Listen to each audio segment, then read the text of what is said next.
ABAC, this word is not quite reliable. Why we still just using ABAC grading bearing, put it into Inline? Inline got their own standard. ABAC is not enough. Our concern, our requirement, our spec is way far beyond the ABAC. Because we're concerned about the clearance, the design, the material, right. Not just only accuracy. The ABAC, the chart, you can see SKF put down the ABAC. What is called ABAC 1, 3, 4, 5, and all the damn numbers that nobody can understand all the numbers. Of course, ABAC 7 is better than ABAC 1, but ILQ 9 is only got one standard.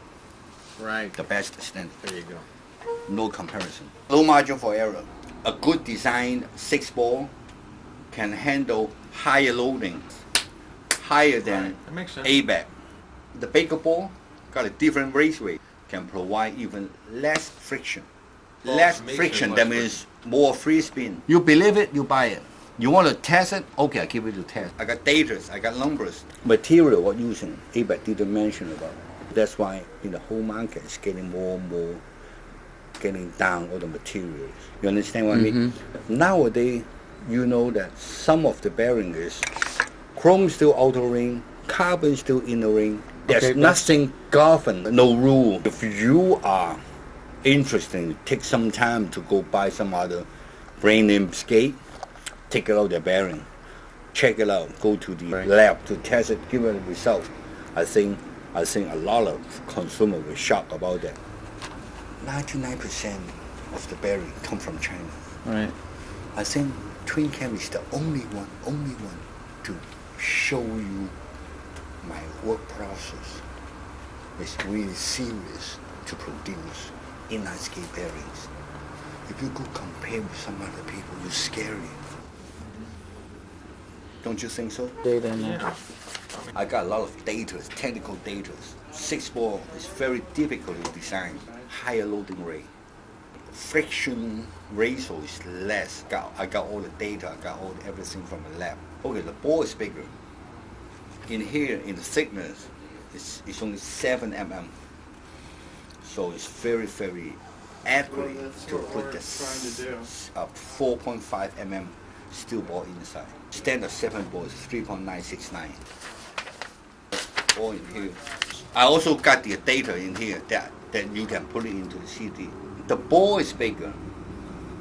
6 ball is bigger. That means inside the bearing, the space, the volume is less than 7 steel ball. We can put less lubricant inside. Less lubricant, more free spin. Everything makes sense. 6 balls. On the other opposite side, it provides better free spin, loading.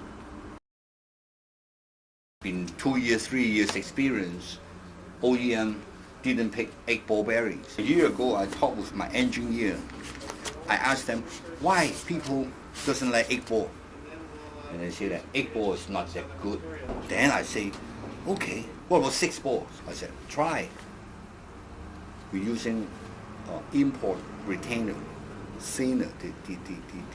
The retainer, the steel is thinner to save a space to fit the 4.5 mm steel ball. Put it into the 608 bearing. If put a shoe in here, this one is this size open. We put down a whole lot of high technology into ILQ. Air conditioning 608 cannot be put it into vacuum cleaner. The reason is that 2 different applications, they got 2 different requirements. Vacuum cleaner, very high speed. Air conditioning bearing, very quiet. Same 608. So we need to have 2 different design. Why we still just using ABAC grading bearing, put it into Inline? Inline got their own standard. This is my standard. This is the Inline standard. Tom and I make the Inline standard. It's a new rule. Why? All the market using ABAC 7 bearing. I mean the ABAC 7 gradings got no use because here it's only got ABAC 3 or ABAC 5 dimension. If I put the ABAC 7 dimension into an ABAC 1 hub, got no use. You pay for ABAC 7 outer ring, but you're only using the ABET1 tolerance in here, because this one is only injection molding. I'm put it in.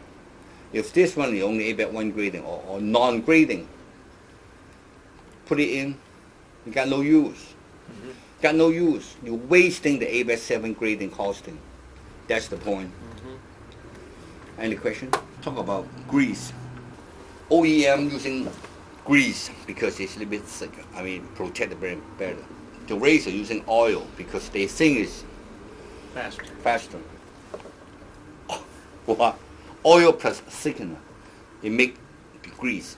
There is thousands of different agent or different material to put into the oil to make a grease. I'm using the Kyoto grease. It's using lithium as a thickener. Some of them using clay, even clay, as a thickener. Mobile oil, some of the people. Thickeners depends on what is your application, what we put it into a very heavy machine. Lithium is very good thing. Lithium can handle very high, heavy loading. The most function that grease using is for lubricant, to cover up all the contact point. The function of the grease is try to bring out the heat. If you put the grease with the same oil, same chemistry, we still keep using it until a certain temperature, revolution, the performance is the same. TK gel is absolutely water repellent. I make the TK gel by myself. Water cannot dissolve into TK gel. Oil still got certain free spin for certain period, but dry out. Lithium, the thickener is still holding up the oil. You can buy a car, buy a BMW without putting any engine oil. You still can run for a certain period, not according to the proper maintenance. We are talking about how to maintain the bearing and then provide the bearing into the very best performance. Here's the build up, it's very dangerous. The steel ball expand. If the steel ball expansion is greater than the raise, then it seize up the bearing. Going downhill, like you were in Hong Kong, you fell down. When you spin the bearing, the TK gel will go inside. I mean, he spin inward. If your bearing lubricant just get into the inner raceway, you form a layer of insulation. Free spin without loading doesn't count. Doesn't make sense. It's not fair for the consumer spin the wheel to check it out. Is it a good bearing or not? Very wrong. It means nothing because the bearing, you put it into the wheel.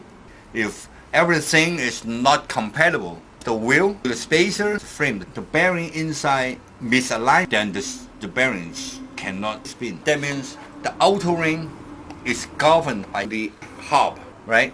The outer ring is at a fixed position. Spacer are longer. Then you pull the inner ring outward. Free spin on the shelf is a joke. All the salesmen tell, oh, see how smooth spin on the shelf. It's not fair. I can give you very light oil, put it into your bearing, and then you can spin forever. Everybody knows that. All the buyer, everybody knows that. I mean, free spin doesn't count, but what about all the consumer, all the little kid? I designed the first undercut bearing for Inline. Here is undercut. What, right here? The L, like L shape. Oh, okay, that's undercut. This is a little bit smaller, the interface with the bearing. See how there's a step there. It's impossible to see light through any Tom's bearings. I got a free spin machine in my factory. I test every single bearing, and I have a string in here and pull down a weight in here, 1 meter string with 300 gram weight, and then let the bearing free spin until it stops. Show you the free spin test report. The ABET5, the average is 37 seconds. Twincam TK gel 55 seconds. Very light oil 52 seconds. My racing oil bearing 105 seconds. Case closed.